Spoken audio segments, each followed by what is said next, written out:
Radio Kantipur, radio राष्ट्रको।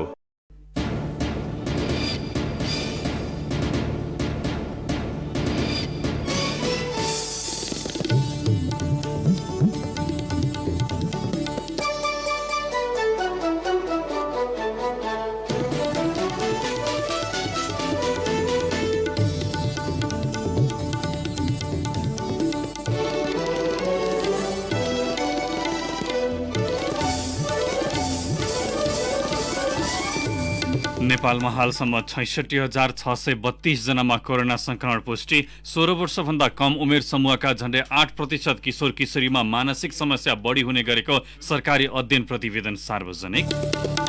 आधिकारिक trade युनियनको निर्वाचन तत्कालका लागि स्थगित गर्ने सरकारको निर्णय। संवैधानिक निकायको रिक्त पदमा तत्काल नियुक्त गर्न सरकारलाई सत्तारूढ नेकपाको आग्रह। कोरोना महामारीका बीच प्रदेशसभा बैठकहरू फेरि सञ्चालनमा। प्रदेश 5 ले राजधानी र नामटुङ्गो लगाउने प्रतिबद्धता व्यक्त गर्दा गण्डकी प्रदेशले विकास निर्माण कार्यलाई सहज बनाउन कानून बनाउने। कोरोना संक्रमण तीव्र भएपछि बेलायत सरकारद्वारा रोकथाम तथा नियन्त्रणका लागि नयाँ योजना सार्वजनिक। नियम उल्लङ्घन गरे सेना परिचालन गर्ने प्रधानमन्त्री जोन्सनको चेतावनी। र राज्यबाट प्राप्त हुने सम्मानमा सरकारले उपेक्षा गरेको भन्दै अधिकांश खेलाडी असन्तुष्ट। खेलाडीमाथि राज्यले गरेको व्यवहार विभेदकारी रहेको सरकारवालाको भनाई। नमस्कार, कान्तिपुर डायरीबाट साथै प्रिन्स अनि तेजेन्द्रको समाचार अब विस्तारमा। पछिल्लो 24 घण्टामा 1356 जना कोरोना भाइरसका संक्रमित थपिएका छन्। स्वास्थ्य तथा जनसङ्ख्या मन्त्रालयको नियमित प्रेस ब्रिफिङमा प्रवक्ता प्राध्यापक डाक्टर जागेश्वर गौतमले 459 महिला र 817 पुरुषमा संक्रमण पुष्टि भएको हो। यो सँगै नेपालमा कुल संक्रमितको संख्या 66,632 जना पुगेका छन्। काठमाडौँ उपत्यकामा पछिल्लो 24 घण्टामा 647 जनामा संक्रमण देखिएको छ, जसमा काठमाडौँमा 511 जनामा, ललितपुरमा 73 जनामा र भक्तपुरमा 63 जना रहेको मन्त्रालयले जनाएको छ। हालसम्म सक्रिय संक्रमितको संख्या 18,142 रहेको छ। मुलुकभर 223 जनाको आइसियुमा र 37 जनाको भेन्टिलेटरमा उपचार भइरहेको मन्त्रालयले जनाएको छ। पछिल्लो 24 घण्टामा मुलुकभरका विभिन्न अस्पतालबाट 823 जना डिस्चार्ज भएका छन्। यो सँगै नेपालमा संक्रमण मुक्त हुनेको संख्या हालसम्म 48,061 पुगेको छ। यो कुल संक्रमितको 72% हो। संस्थागत आइसोलेसन 9,193 जना र होम आइसोलेसनमा 8,949 जना रहेका छन्।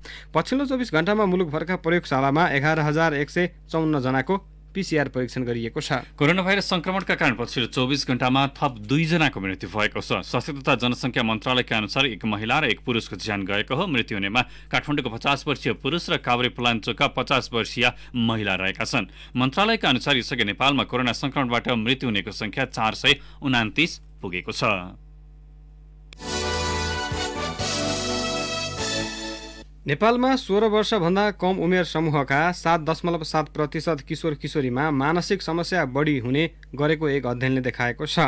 नेपाल स्वास्थ्य अनुसन्धान परिषदले गरेको सर्वेक्षणमा किशोरीमा 5.3% र किशोरमा 5%मा मानसिक स्वास्थ्य समस्या रहेको देखिएको हो।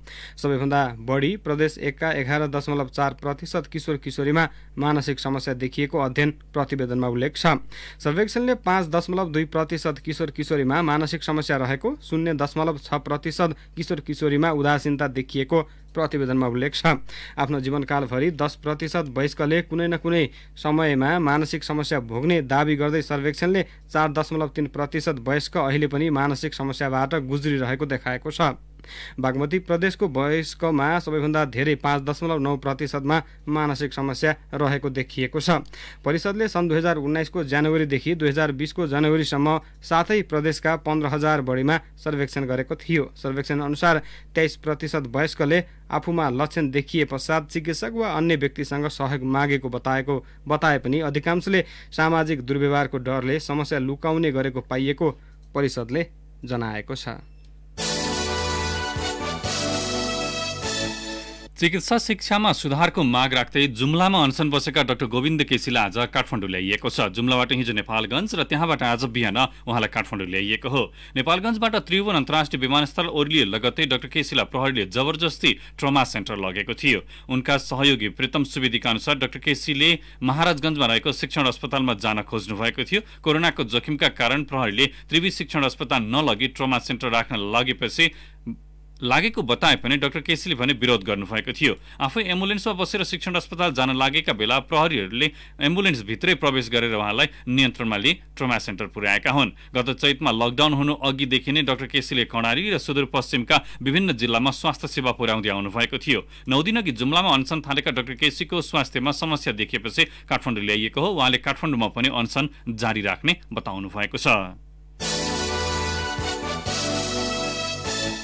सरकारले आधिकारिक ट्रेड युनियनको निर्वाचन तत्कालका लागि स्थगित गर्ने निर्णय गरेको छ। कोरोना भाइरसको संक्रमण दिनदिनै बढ्दै गइरहेको अवस्थामा युनियनको निर्वाचन गर्दा थप संक्रमण फैलिने भन्दै सो निर्णय लिएको सरकारले जनाएको छ। काठमाडौँको बालुवाटार स्थित प्रधानमन्त्री निवासमा आज बसेको मन्त्री परिषद बैठकले आधिकारिक ट्रेड युनियनको निर्वाचन रोक्ने र अहिलेको समितिलाई वैशाखसम्म निरन्तरता दिने निर्णय गरेको एक मन्त्रीले जानकारी दिए। युनियनको निर्वाचन आगामी असोज 24 गतेका लागि तोकिएको थियो। सरकारले अहिलेको कार्यसमितिलाई 2078 वैशाखसम्म निरन्तरता दिने निर्णय पनि गरेको हो। यस्तै कीर्तिमानी आरोही आङ्ग्रिता शेर्पाको राष्ट्रिय सम्मानका साथ अन्त्येष्टि गर्ने निर्णय पनि सरकारले गरेको छ। हिउँ चितुवाको नामले समेत परिचित 72 वर्षीय आङ्ग्रिताको हिजो काठमाडौँको जोरपाटे स्थित निजी निवासमा निधन भएको थियो। आङ्ग्रिताले कृत्रिम अक्सिजन बिना 10 पटक सगरमाथा आरोहण गर्दै विश्व कीर्तिमान कायम गरेका थिए। लामो समयदेखि संवैधानिक निकायका रिक्त पदमा पदपूर्ति गर्न सत्तारूढ नेकपाले सरकारलाई आग्रह गरेको छ। आज बसेको नेकपाको सचिवालय बैठकले संवैधानिक परिषदको बैठक राखेर रिक्त स्थानमा पदपूर्ति गर्न सरकारलाई आग्रह गरेको प्रवक्ता नारायण काजी श्रेष्ठले जानकारी दिनुभयो। तर कुन पदमा कसलाई पठाउने भन्ने विषयमा भने बैठकमा छलफल नभएको उहाँको भनाइ छ। यसअघि प्रधानमन्त्री केपी शर्मा ओली र विपक्षी दलका नेता शेरबहादुर देउवाबीच संवैधानिक परिषदको बैठक राखेर संवैधानिक निकायमा पदपूर्ति गर्ने सहमति भएको थियो। तर नेकपाका आन्तरिक विवाद र विपक्षीले समेत भाग खोजेपछि संवैधानिक निकायमा खाली रहेका करिब 40 पदपूर्ति गर्न ढिलाइ भएको हो। यस्तै बैठकले सांगठनिक एकताका बाँकी कामलाई पूरा गर्न 10 दिनभित्र आवश्यक प्रस्ताव ल्याउन अध्यक्षद्वय र महासचिवलाई जिम्मेवारी पनि दिएको छ। बैठकले यसअघि नै नेताहरूसँगको परामर्शमा मन्त्रीमण्डल पुनर्गठनको जिम्मेवारी भने प्रधानमन्त्री ओलीलाई दिइसकेको छ। पार्टी एकीकरणको 6 महिनापछि राष्ट्रिय प्रजातन्त्र पार्टी राप्रपाले एकीकृत पार्टीको नयाँ संरचना अनुसार विधान संशोधनका लागि निर्वाचन आयोगमा निवेदन दिएको छ। कमल थापा नेतृत्वको तात्कालीन राप्रपाको विधानलाई अन्तरिम विधानको रूपमा स्वीकार गर्दै एकीकृत पार्टीले राजा सहितको प्रजातन्त्र र हिन्दू राष्ट्र कायम राख्दै विधान संशोधन गर्न लागेको महामन्त्री राजेन्द्र लिङदेनले जानकारी दिनुभयो। वरिष्ठ नेता दीपक बोहरा नेतृत्वको 4 सदस्यीय प्रतिनिधि टोलीले आज निर्वाचन आयोग पुगेर विधान संशोधनका लागि निवेदन दिएको हो। संशोधित विधानमा राप्रपाले चुनाव चिन्ह गाईको साटो हलो राख्ने तथा रातो पहेँलो र नीलो रङको पार्टीको झण्डामा गाई थप्ने प्रस्ताव गरेको छ। यस्तै राप्रपाले विधानमा 3 जना अध्यक्षको व्यवस्था पनि गरेको छ। आज बिहान मात्र बसेको राप्रपाको कार्य सम्पादन समिति बैठकले एकता महाधिवेशन आगामी वर्षको वैशाख 25 देखि 28 गतेसम्म गर्ने निर्णय गरेको छ। बैठकपछि अध्यक्ष कमल थापाले आजको निर्णयलाई कोसे ढुङ्गाको रूपमा चित्रण गर्दै पार्टीलाई बलियो राष्ट्रवादी शक्तिका रूपमा स्थापित गराउने बताउनुभयो। गत फागुन 28 गते तात्कालीन राप्रपा र राप्रपा संयुक्त बीच एकीकरण घोषणा भए पनि विधान, पार्टी झण्डा, चुनाव चिन्ह लगायत विषयमा सहमति हुन नसक्दा पूर्णता पाउन सकेको थिएन। अब बाँकी प्रसङ्ग। प्रतिनिधि सभाको अर्थ समितिले मुलुकको आर्थिक क्षेत्रको अध्ययनका लागि विभिन्न 4वटा उपसमिति गठन गरेको छ। समितिको आज बसेको बैठकले नेकपाका सांसदको नेतृत्वमा राजस्व चुहावट, राजस्व बक्यौदा र राजस्व प्रशासन उपसमिति, सार्वजनिक खर्च, खरिद लगानी र राष्ट्रिय गौरवका आयोजना व्यवस्थापन सम्बन्धी उपसमिति, बैंक तथा वित्तीय संस्था उपसमिति र सार्वजनिक संस्थान अध्ययन उपसमिति गठन गरेको हो। अर्थतन्त्रका विभिन्न क्षेत्रमा अध्ययन गरी सरकारलाई सुझाव दिने उद्देश्यले अध्ययन उपसमिति गठन गरेको सभापति कृष्ण प्रसाद दाहालले बताउनुभयो। आज गठन भएका उपसमितिले मुलुकको राजस्व, कर नीति, सार्वजनिक खरिद व्यवस्थापन, बैंकहरूका निक्षेप र कर्जा लगानीको अवस्था तथा सार्वजनिक संस्थानहरूको वित्तीय तथा कार्यगत स्थितिको सम्बन्धमा आफ्नो कार्यक्षेत्रभित्र रहेर अध्ययन प्रतिवेदन तयार पार्नेछन्। 4वटै उपसमितिहरूलाई 4 महिनाभित्र प्रतिवेदन पेश गर्न भनिएको छ। गण्डकी प्रदेश सभाले गण्डकी प्रदेश विकास प्राधिकरणको स्थापना र सञ्चालन सम्बन्धी विधेयक पारित गरेको छ। प्रदेश सभाको आज बसेको बैठकको बहुमतले सो विधेयक पारित गरेको हो। सो विधेयक पारित भएसँगै गण्डकी प्रदेश सरकारका ठूला परियोजना निर्माणको लागि बाटो खुलेको छ। ऐन नहुँदा ठूला परियोजनामा लगानी गर्न, कुनै पनि कम्पनीसँग सम्झौता गर्न र विकासमा सहकार्य गर्न नपाएको सरकारको गुनासो थियो। विधेयक पास भएसँगै प्रदेशभित्रका सम्भावित विकासलाई PPE मोडलमा अगाडि बढाउने लक्ष्य सरकारले लिएको छ। विधेयकले अन्तर प्रदेशसँग मिलेर काम गर्ने बाटो खुलाइदिएको छ। यस्तै प्रदेशका गौरवका आयोजनामा साझेदारी गरी काम गर्ने वातावरण सो विधेयकले दिएको छ। यसअघि हिजोको बैठकमा पेश गरिएका गण्डकी प्रदेश प्रहरी सम्बन्धी विधेयक र गण्डकी प्रदेशको खेलकुदको विकास गर्ने सम्बन्धी विधेयक स्वीकृत भएको छ। कोरोना महामारीका कारण लामो समय स्थगित भएको प्रदेश 5 को प्रदेशसभा बैठक झण्डै 2 महिनापछि सुरु भएको छ। जारी 6औं अधिवेशनबाट प्रदेशको राजधानी र नामाकरण टुङ्गो लगाउने बताए पनि कोरोना महामारीले प्रदेशसभा बैठक साउन 18 गतेपछि बस्न सकेको थिएन। सरकारको नीति तथा कार्यक्रम र बजेटमा उल्लेख भए अनुसार यही अधिवेशनबाट राजधानी र नाम टुङ्गो लगाउने गरी बैठक सुरु भएको नेकपाका प्रमुख सचेतक भूमेश्वर ढकालले बताउनुभयो। बैठकमा प्रदेश सरकारले स्थापना गर्न लागेको प्रदेश पूर्वाधार विकास प्राधिकरण स्थापना र सञ्चालन सम्बन्धमा व्यवस्था गर्न बनेको विधेयक पेश भएको छ। आजको बैठकको विशेष समयमा बोल्दै प्रदेशसभा सदस्यहरूले कोरोना महामारी रोकथाम, नियन्त्रण तथा उपचारमा सरकारी प्रयास, बाढी पहिरो नियन्त्रण तथा प्रभावितहरूका लागि राहत तथा उद्धार लगायत विषयमा गम्भीर बन्न सरकारको ध्यानाकर्षण गराएका थिए।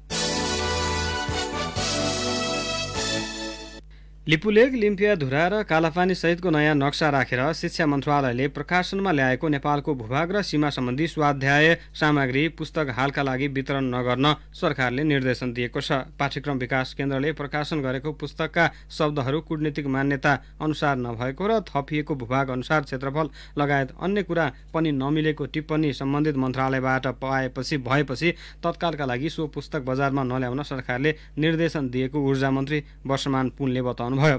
नेपालको नयाँ क्षेत्रफल 1,47,516 वर्ग किलोमिटर छ। पुस्तकमा उल्लेखित विवरणलाई लिएर परराष्ट्र मन्त्रालय र भूमि व्यवस्था, सहकारी तथा गरिबी निवारण मन्त्रालयले आपत्ति जनाएका थिए।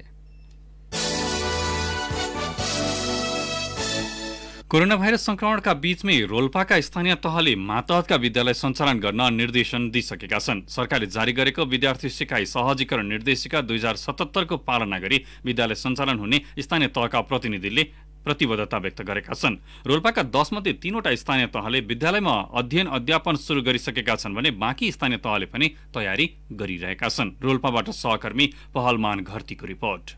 रोल्पाका माडी, परिवर्तन र त्रिवेणी गाउँपालिकाले असोज 1 गतेदेखि नै विद्यार्थीहरूलाई कक्षा कोठामै राखेर विद्यालय सञ्चालन गरिसकेका छन्। संघीय सरकारले वैकल्पिक शिक्षण गर्न निर्देशन दिएसँगै स्थानीय तहले जिल्लामा कोरोना भाइरस संक्रमणको बीचमै विद्यालयमै पठन पाठन गराउन सुरु गरेका हुन्। शिक्षण संस्थामा जम्मा भएर यसरी अध्ययन अध्यापन सुरु गर्दा कोरोना संक्रमण फैलिने जोखिम कतिको हुन्छ त? माडी गाउँपालिकाका स्वास्थ्य संयोजक ईश्वरी गौतम। जोखिम त रह्यो नै, छँदै छैन जोखिम भन्नु त सकिँदैन सर, हैन? विद्यार्थीहरू कता जान्छन्, के गर्छन्, कोसँग बस्छन्, त्यसको मुलुकबाट आउने अथवा भारततिरबाट आउने मान्छेहरू चाहिँ आफै छैनन्। त्यो घरमा बोकेर ल्याएर त बच्चासँग सँगै बस्छन्, त्यो बच्चाले ल्याउने सम्भावना त्यो जोखिम त रह्यो नै। सरकारले जारी गरेको विद्यार्थी सिकाइ सहजीकरण निर्देशिका 2077 को पालना गरी विद्यालय सञ्चालन गर्न लागिएको स्थानीय तहले जनाएका छन्। विद्यार्थी सिकाइ सहजीकरण निर्देशिकामा कुनै क्षेत्र विशेषमा नियमित विद्यालय सञ्चालन हुन सक्ने अवस्था भएका ठाउँमा प्रत्यक्ष शिक्षण सिकाइ क्रियाकलाप सञ्चालन गर्न सकिने उल्लेख छ। नयाँ शैक्षिक सत्रको झन्डै आधा वर्षपछि विद्यालय जान पाउँदा विद्यार्थीहरू खुसी देखिएका छन्। सिद्ध कैलाश माध्यमिक विद्यालयमा अध्ययनरत विद्यार्थी भीमा देवी घरती मगर। यत्रो 1 वर्षसम्म धेरै ज्ञानहरू सिकिन्थ्यो, ती ज्ञानहरू हामीहरूले प्राप्त गर्न सक्दैनौँ त्यो भनेर धेरै दुःख लागेको थियो।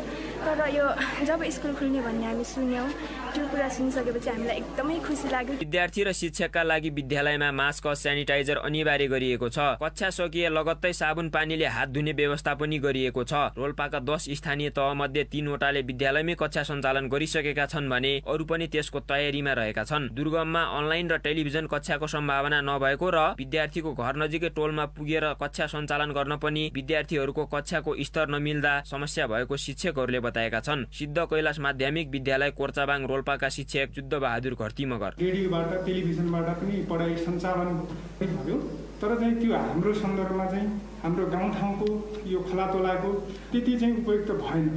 हामीले स्वास्थ्यका मापदण्डहरूलाई अवलम्बन गरेका छौँ। विद्यार्थीहरूलाई अलिकति बसाइमा चाहिँ सामाजिक दूरी कम्तीमा पनि परीक्षाको बेलामा जत्तिकै टाढा रहेर चाहिँ बस्नु भनेका छौँ। रोल्पामा 403वटा सामुदायिक र 30वटा संस्थागत विद्यालय छन्। विद्यालय निरन्तर सञ्चालन भएमा कक्षा 1 देखि 10 सम्म 77,000 हाराहारी विद्यार्थीले अध्ययन गर्नेछन्। रेडियो कान्तिपुरका लागि पहलमान घरती, रोल्पा।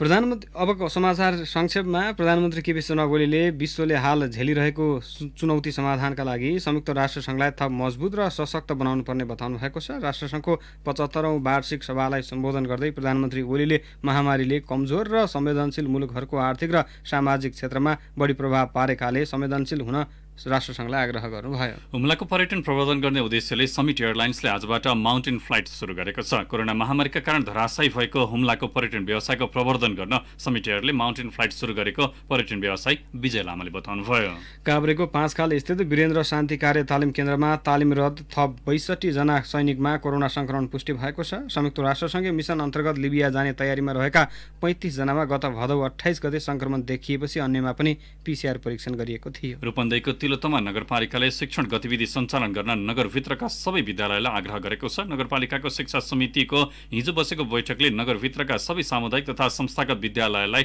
शिक्षण गतिविधि सञ्चालन गर्न अनुमति दिएसँगै विद्यालयले पनि तदारुकता देखाएका छन्।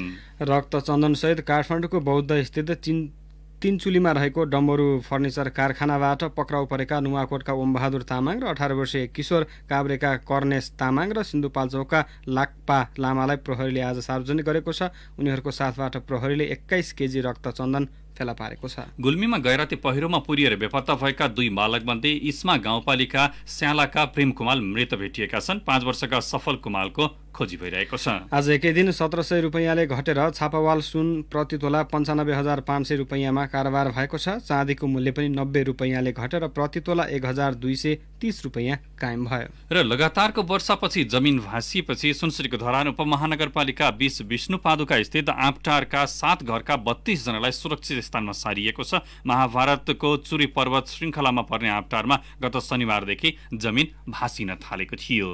कान्तिपुर डायरीमा फेरि पनि ब्रेकको पालो। अब आर्थिक प्रसङ्ग। नेपाली चियालाई अन्तर्राष्ट्रिय बजारमा प्रवर्धन गर्नका लागि Nepal T quality from the Himalayas नामको लोगो आजबाट कार्यान्वयनमा आएको छ। 2 वर्ष अघि नै सरकारले मान्यता दिएको लोगो व्यावहारिक रूपमा आज उद्यमीलाई प्रदान गरिएको हो। इलामको सूर्योदय नगरपालिकाको फिक्कलमा आयोजित एक कार्यक्रमका बीच कृषि तथा पशुपन्छी विकास मन्त्री घनश्याम भुषालले 12 उद्यमीलाई ट्रेडमार्कको प्रमाणपत्र हस्तान्तरण गर्नुभयो। मन्त्री भुषालले चियाको आफ्नो लोगो ट्रेडमार्क कार्यान्वयनमा आएसँगै समग्र कृषिजन्य वस्तुको अन्तर्राष्ट्रिय बजारीकरणको ढोका खुलेको बताउनुभयो। कृषि क्षेत्रको विकासमा अझै पनि ठोस काम हुन नसकेको स्वीकार्दै उहाँले उत्पादकलाई फाइदा पुग्ने गरी काम गरिरहेको दावी समेत गर्नुभयो। चिया रोपनको 157 वर्षपछि नेपाली चियाको पहिचान खुल्ने गरी बनाइएको लोगोले चियाको बजार विस्तारमा सघाउने व्यवसायीहरूले बताएका छन्। निवेदन परेका 42 वटा मध्ये बोर्डले मापदण्ड पूरा भएका 12 वटा उद्योग र सहकारीलाई लोगो हस्तान्तरण गरिएको बोर्डका कार्यकारी निर्देशक डाक्टर विष्णुप्रसाद भट्टराईले जानकारी दिनुभयो। अब शेयर धितोपत्र बजार आज 1.46% ओह्रालो लागेको छ। नेप्से ओह्रालो लागे पनि कारोबार रकममा भने अघिल्लो दिनको तुलनामा केही सुधार देखिएको छ। बजार परिसूचक नेप्से आज 22.91 अङ्कले घटेर 1546.15 बिन्दुमा पुगेको छ। नेप्सेमा गिरावट आए पनि कारोबार रकममा भने अघिल्लो दिनको तुलनामा 16 करोड रुपियाँले वृद्धि भयो। हिजो 6 अङ्कले ओह्रालो लागेको नेप्सेमा 2 अर्ब 63 करोड 73 लाख रुपियाँ बराबरको कारोबार भएको थियो। नेप्सेमा कारोबार भएका सबै कम्पनी समूहको उपसूचक ओह्रालो लागेकाले समग्र बजार नै प्रभावित बन्यो। नेप्सेमा आज सबैभन्दा बढी निर्जीवन बीमा कम्पनी समूहको उपसूचक 112.66 अङ्कले घटेको छ। नेप्सेमा आज कुल 179 कम्पनीका 47,944 कारोबारबाट 78,56,788 किता सेयर किनबेच भए, जस अन्तर्गत 2 अर्ब 81 करोड 28 लाख रुपियाँ बराबरको कारोबार भएको नेपाल स्टक एक्सचेन्जले जनाएको छ। अब एउटा मुलुक बाहिरका प्रसङ्ग। कोरोना संक्रमण तीव्र गतिमा बढ्दै गएपछि त्यसको रोकथाम तथा नियन्त्रणका लागि बेलायत सरकारले नयाँ योजना सार्वजनिक गरेको छ। संसदमा आज अपराह्न ती योजना प्रस्तुत गर्दै प्रधानमन्त्री बोरिस जोन्सनले तत्काल नियन्त्रणका लागि सचेत हुनुपर्ने बताउनुभयो। प्रधानमन्त्री जोन्सनले सम्भव भए घरबाटै काम गर्न कामदारहरूलाई अनुरोध गर्नुभएको छ। यस्तै अनिवार्य मास्क लगाउनु पर्ने तथा रुल अफ 6 अर्थात् 6 जना मात्र भेला हुन पाउने नियम कडाइका साथ पालना गर्न भनिएको छ। नियम उल्लङ्घन गरेमा 200 पाउन्डसम्म जरिवाना गर्ने बताउँदै जोन्सन जोन्सनले आवश्यक परे सेना समेत परिचालन गर्ने चेतावनी दिनुभयो।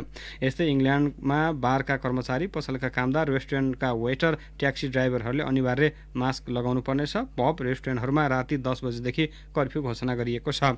यो नियम पर्सि बिहिबारदेखि नै लागू हुनेछ।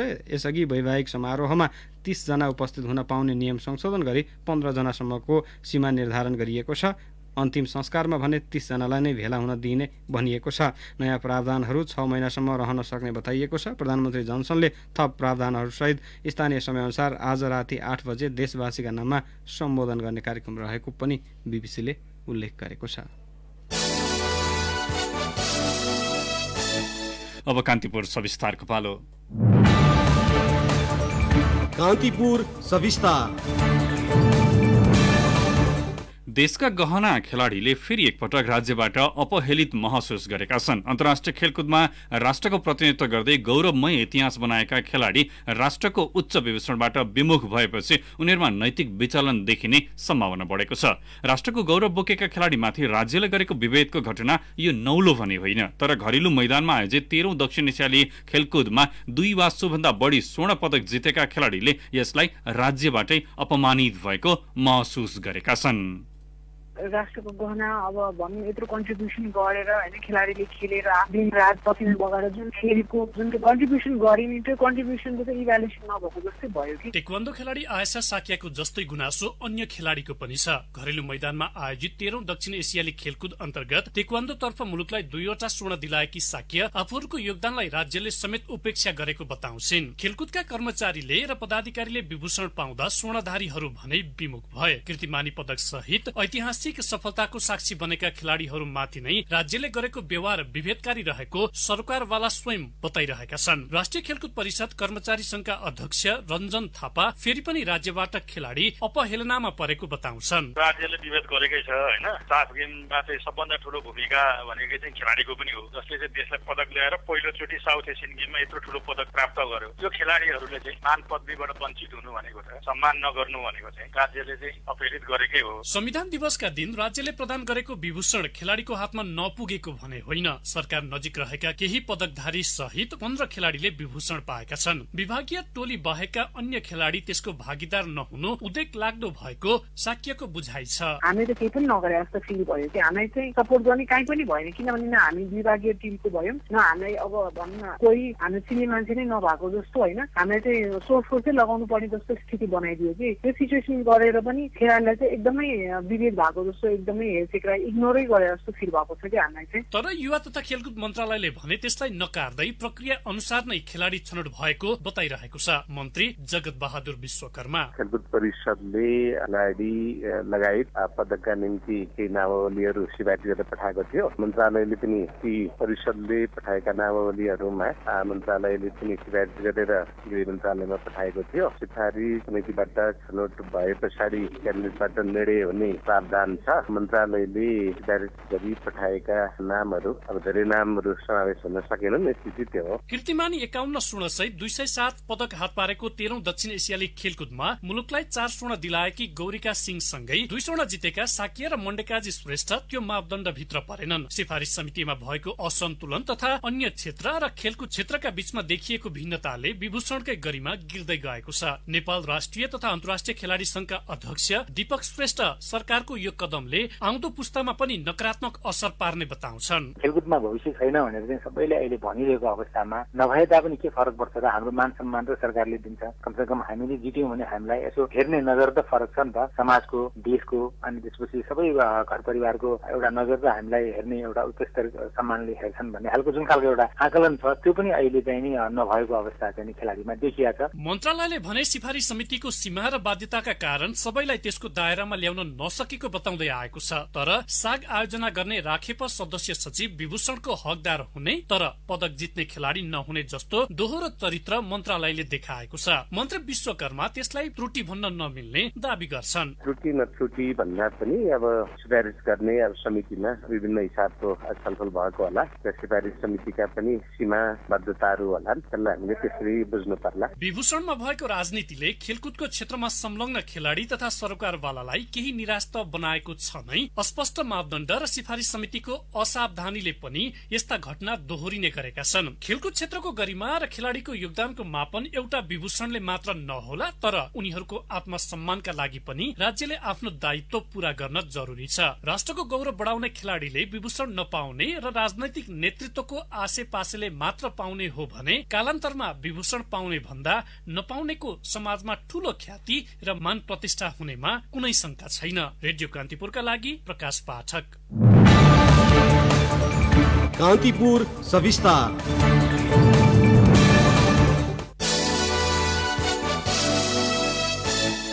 इन्डियन प्रिमियर लिग आइपिएल क्रिकेटमा आज चेन्नई सुपर किङ्स र राजस्थान रोयल्स बीच प्रतिस्पर्धा हुँदैछ। खेल नेपाली समयअनुसार राति पाउने 8 बजे युएईको शारजाह स्टेडियममा सुरु हुनेछ। पहिलो खेलमा डिफेन्डिङ च्याम्पियन मुम्बई इन्डियन्सलाई पराजित गरेको चेन्नई राजस्थान विरुद्ध पनि सोही लय समाउने योजनामा छ। चेन्नई महेन्द्र सिंह धोनी र राजस्थान स्टेभन स्मिथको कमानीमा मैदान उत्रनेछ।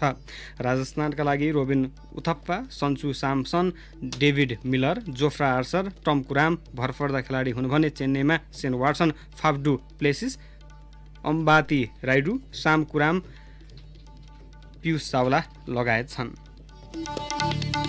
हवस् त, यसका साथै कान्तिपुर डायरी अहिले यहीँ सकिन्छ। प्रिन्स र तेजेन्द्र बिदा हुन्छौँ। नमस्कार।